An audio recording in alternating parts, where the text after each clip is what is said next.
Malam ini kita menyadarkan diri kita, terlebih lagi yang berceramah, jangan kau hanya sampai menyampaikan ayat saja. Hai Abdul Somad, apakah kau yang bicara itu hatimu sudah hidup?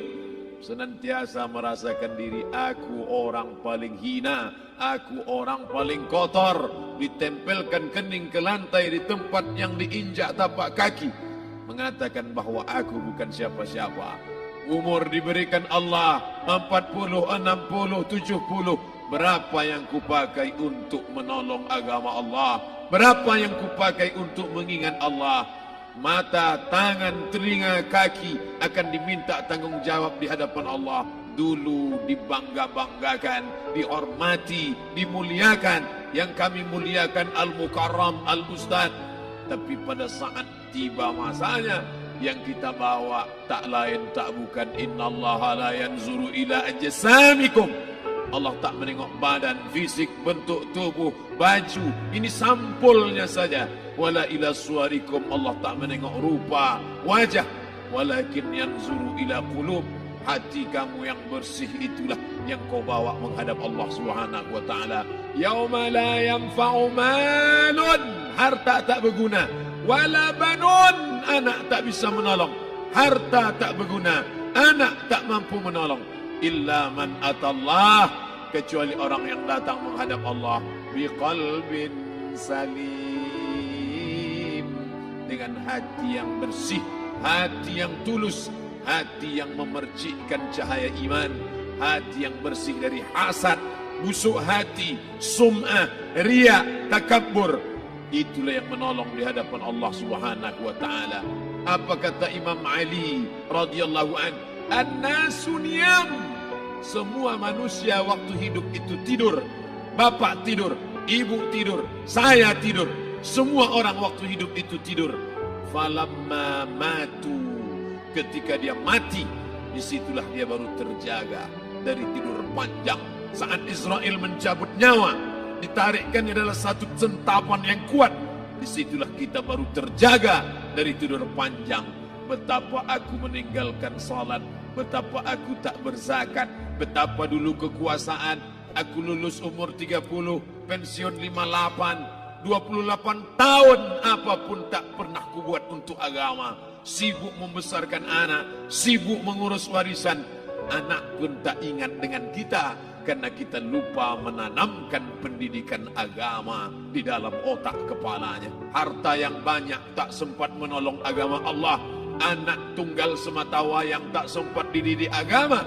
Istri meninggalkan dalam keadaan stres susah hatinya, karena dia tak diajarkan sabar menerima ridha ketetapan takdir Allah. Dan paling celaka, tak pernah anggota tubuh ini dipakai untuk berzikir, muhasabah, mengingat Allah. Tak pernah mata dipakai menengok Quran, kitab suci Allah. Tak pernah dipakai hati merenung sejenak, apa yang akan kubawa mati menghadap Allah Subhanahu wa taala. Abdul Somad dari dalam tanah naik ke atas tanah, ceramah, masuk balik ke dalam tanah. Yang kau bawa apa? Baju koko tinggal, peci tinggal, pakaian kehormatan tinggal.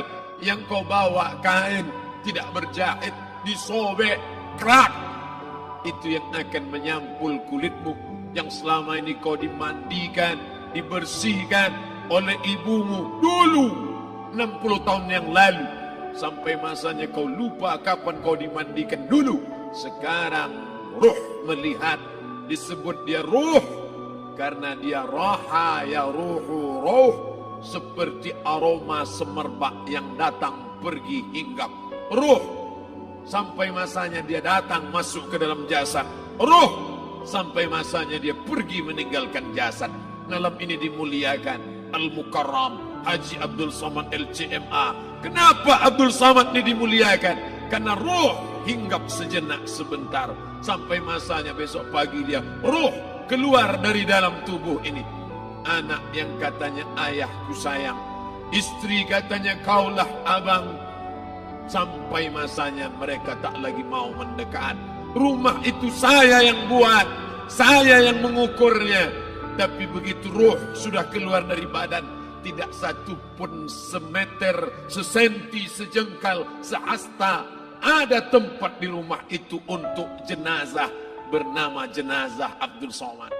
Mana kawan, sahabat, andai tolan, anak menantu, teman sekantor, semuanya pergi meninggalkan.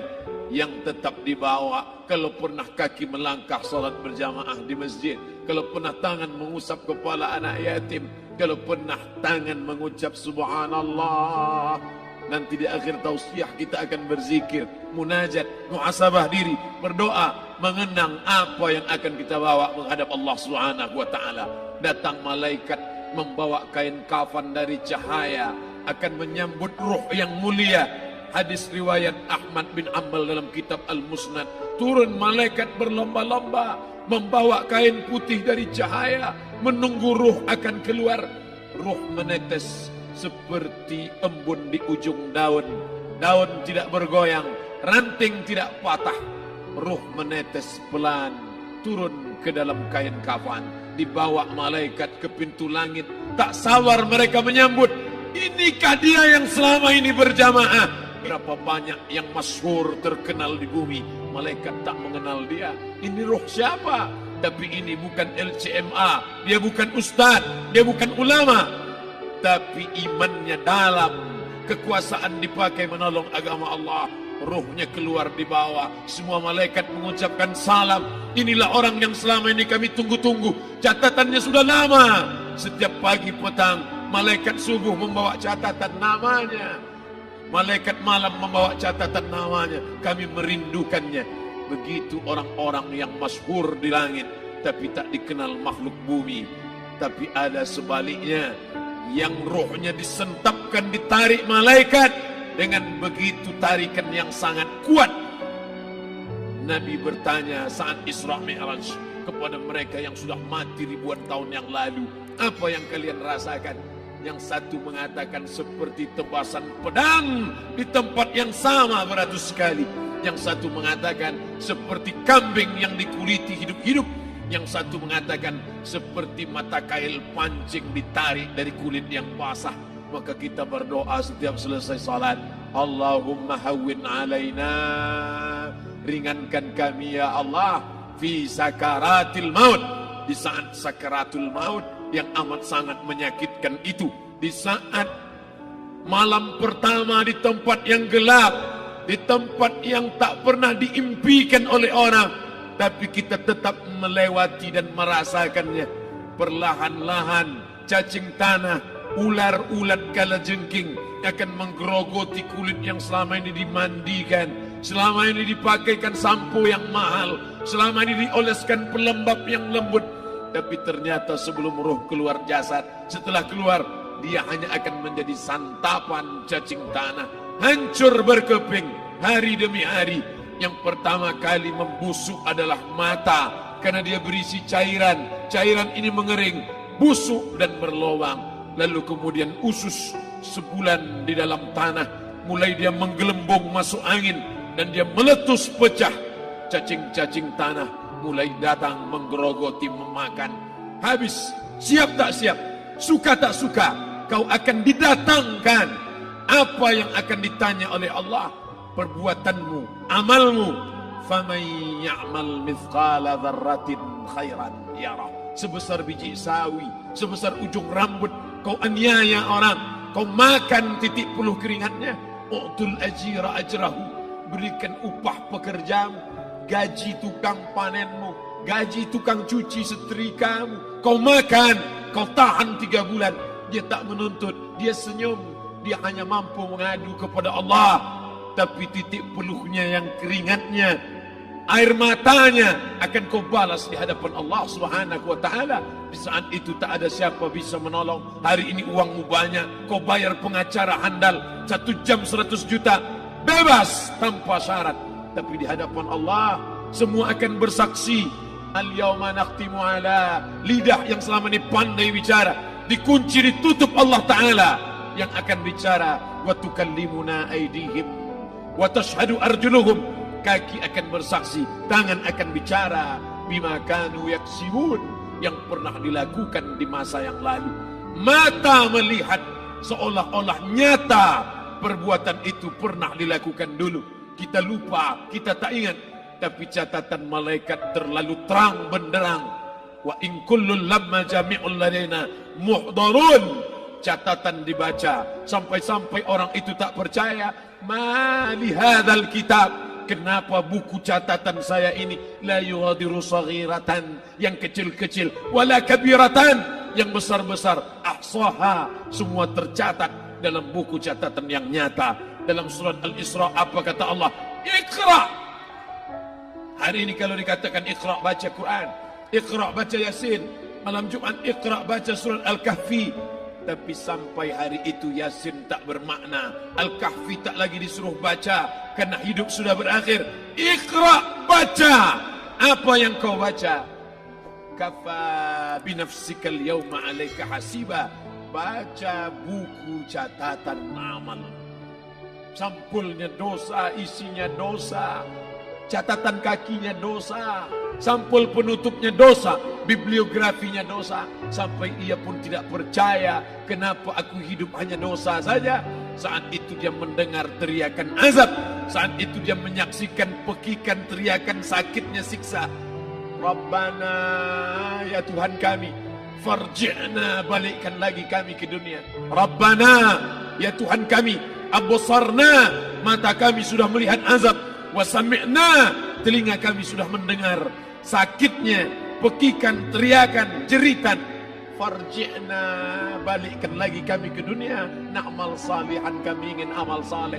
Kami ingin bantu masjid, kami ingin sekolahkan anak yatim, kami ingin muliakan fakir miskin, kami ingin bantu panti jompo. Farji'na, balikkan lagi kami dunia. Kami ingin salat tahajud, kami ingin tahiyatul masjid, kami ingin puasa sunnah.